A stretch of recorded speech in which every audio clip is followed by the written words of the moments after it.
There is a question we have all asked. Are we alone in this universe?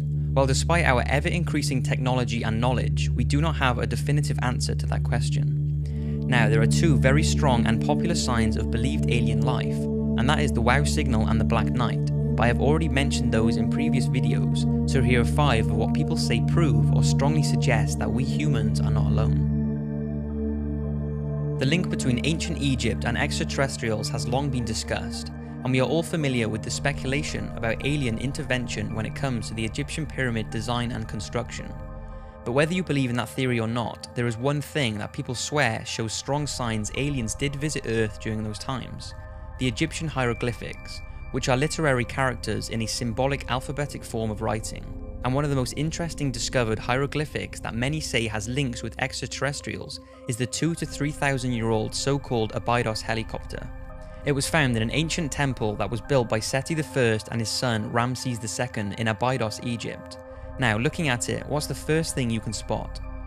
Well, there's no denying that this looks like a helicopter, this looks like some sort of boat or yacht, this looks like a ship of some sort, and that looks like what many say is a futuristic ship or glider.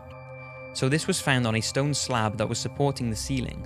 It was studied and concluded that it was nothing more than an accidental illusion caused by overlapping hieroglyphics, where plaster had been set onto the stone to replace the writing underneath, and that was it. It was sort of left and not talked about again, but there are a few researchers who say there is much more to this. They concluded that if the Egyptians wanted to overlap any existing writing, they would simply replace the limestone. It's believed the hieroglyphics would have been engraved on the ground and then elevated up into position, so if a change needed to be done, researchers say they could have just replaced the block and wouldn't have to replaster it. Then there are those who do not believe it has anything to do with ancient technology. They say if there were vehicles like the ones believed to be shown, then surely there would be a lot more evidence of them and not just on one single inscription. So what do you think of these mysterious hieroglyphics? Is it proof aliens came down during the ancient Egyptian years, or is it nothing more than a coincidence? Astronauts. It's always fascinating when an astronaut argues the existence of aliens, because if anyone has more of a chance of seeing an extraterrestrial, it's going to be astronauts who venture into space. Now, the rumour is that if an astronaut witnesses a UFO or an extraterrestrial being, they cannot report this to the press. But that hasn't stopped them, because over the years, many astronauts have told of encounters with aliens. In June 1965, when astronauts Ed White and James McDivitt were passing over Hawaii in a Gemini spacecraft, they say they witnessed a strange-looking metallic object with long arms sticking from it. McDivitt took pictures, but he said that it did not capture what he could see properly due to the glare and the grubby window. The rumour is that he also took a video, but this has never been released. McDivitt has said that some UFO promoters did exaggerate the story, but debunkers did also underestimate it. Another sighting by astronauts happened in December of the same year. Gemini astronauts James Lovell and Frank Borman saw an unidentified spacecraft some distance from their capsule. The Gemini Control Center told him that he was seeing the final stage of their own booster rocket, but Frank confirmed that he could see the booster rocket and the unidentified object was something completely different, but what exactly it was is a mystery. Now, whether you believe Buzz Aldrin and Neil Armstrong's moon landing was a hoax or not, they both apparently reported that aliens have a base on the moon and were told to get off and stay off. According to unconfirmed reports, both Neil and Buzz saw UFOs shortly after landing on the moon on the 21st of July 1969.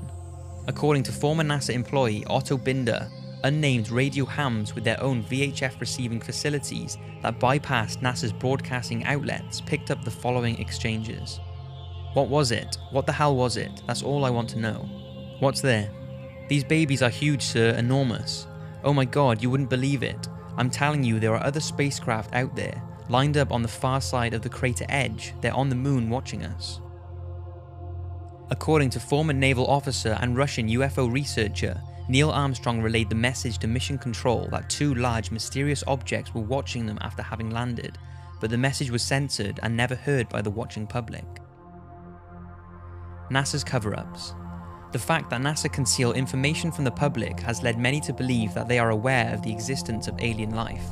And one of the most talked about cases of a NASA cover-up comes from Dr. Edgar Mitchell. He was part of the Apollo 14 space mission in 1971, and during his 2 lunar missions, he spent 33 hours on the moon. Dr. Mitchell said that he was aware of several UFO visits during his career, but each one had been covered up.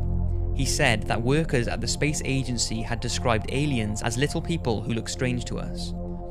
Dr. Mitchell stated that their technology is far more sophisticated than ours, and if they were hostile, we would be gone by now. He is also told that the believed Roswell alien crash of 1947 was real, and the reason it was covered up was because the US did not want the Soviet to know of the craft's technology, and they did not know if the apparent alien being was hostile or not.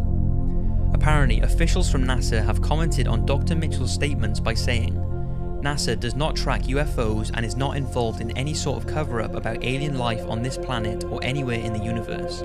Dr. Mitchell is a great American, but we do not share his opinions on this issue. But Edgar continues to claim that aliens and alien craft are real and is positive that we are being watched right now. Another thing people more recently have pointed out is the International Space Station's HD live feed is often cut when objects are seen in space.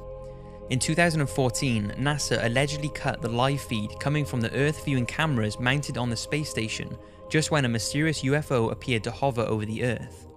UFO watchers claim that the drop-off in the live feeds as soon as a UFO comes into view is an obvious and deliberate attempt to hide what they believe are regular sightings of alien spacecrafts observing Earth. Some say this is the moon or a lens flare, and others believe it's an alien craft. Also, UFO watcher Toby Lund apparently spotted a UFO on the live stream outside the space station before the stream was interrupted for around 15 seconds. Needless to say, it's certainly strange that NASA cut the video when things like this happen. Maybe it's just a coincidence due to them experiencing technical difficulties, or maybe they know something that we don't. The size of our universe. Now, even those who do not believe in the UFO or alien photos and videos going around, there are many that say, due to the sheer magnitude of the universe, it's impossible for there not to be another life form. To understand why people say alien life must be out there, you must first realize how big the universe is. It's believed that the diameter of the observable universe is around 28 billion parsecs, which is around 93 billion light years. Now, a single light year is just under 6 trillion miles, which is a ridiculous number. So 6 trillion times 93 billion. And don't forget, that is just what we can observe. And it's not that we don't have the technology to observe any further, it's just that light from other objects hasn't had enough time to reach Earth since the beginning of the cosmological expansion. And with all that, astronomers at the University of Auckland have said that it's believed there are around 50 sextillion planets in the observable universe. Now I will leave you to decide whether you think that only one out of those 50 sextillion planets can harbour any form of life. Some believe that civilizations are currently existing on Earth-like planets right alongside us, and others believe we could even be the bacterias of another life form. Add all of that with the possibility of infinite or multi-dimensions and you take things to a whole nother level. Whether you believe in any of those theories or not, there is absolutely no denying that the universe is incredible and has left us with many unanswered questions. The Men in Black. Now, although this sort of ties in with the thought that NASA are covering things up, the Men in Black deserve a talk on their own. The Men in Black are thought to be government agents who harass or threaten UFO and alien witnesses to keep them quiet about what they have seen. Over the years, there have been many myths flying around about them, and whether they exist or not is still a mystery. But if they do, then many say it proves that there is something out there that the government do not want us to know about. Now, whether their existence can be confirmed, there are tons of reports of people believing they have had encounters with them, like the one told by Dr. Herbert Hopkins, a respected family physician from Old Orchard Beach, Maine, who was studying a UFO case in September 1976, when the phone rang and a man identified himself as a representative of a New Jersey UFO organization. The man asked him if he could come to the doctor's house to talk to him about the UFO case. He said that he could come around, and after the call ended, Herbert got up from his chair to turn on the lights, and the man was already in his house walking up the stairs. Hopkins was so shocked at how he was in the house without knocking in such a short amount of time, and was even more shocked at the man's strange appearance. He said in an interview he wore a neatly tailored black suit, black shoes, black socks, a white shirt with black tie, and a black hat. He also told reporters that the man was as bald as an egg, and had no eyebrows or eyelashes. Herbert said he could tell the man was wearing lipstick, as when he wiped his mouth with the back of his glove, his lips were smeared and there was red lipstick on his glove. His voice was apparently passive, as if it was a machine, and they began talking about the UFO case when this strange man ordered Herbert to destroy all the evidence he had gathered about the case. He apparently got to his feet and said very slowly, "My energy is running low, must go now, goodbye," before steadily walking down the stairs and disappearing. Dr. Hopkins was left terrified and has no idea what happened that night. Another very unique case started on the 14th of October 2009, when two witnesses believed they saw a triangular unknown aerial object outside of a hotel, and a UFO case file was opened. Then, several weeks later, two unidentified men in black visited the same hotel looking for the two witnesses who saw this UFO. The two witnesses were not there at the time, so the men in black harassed the hotel staff for approximately 30 minutes before leaving. Those who spoke to the men said they were completely bald with no eyebrows or eyelashes. They apparently had relatively big, strange eyes and did not blink once whilst talking. Now, there is no real proof whether or not the video footage and reports are a hoax, or whether it really did happen and the men in black are out there trying to keep us from knowing too much.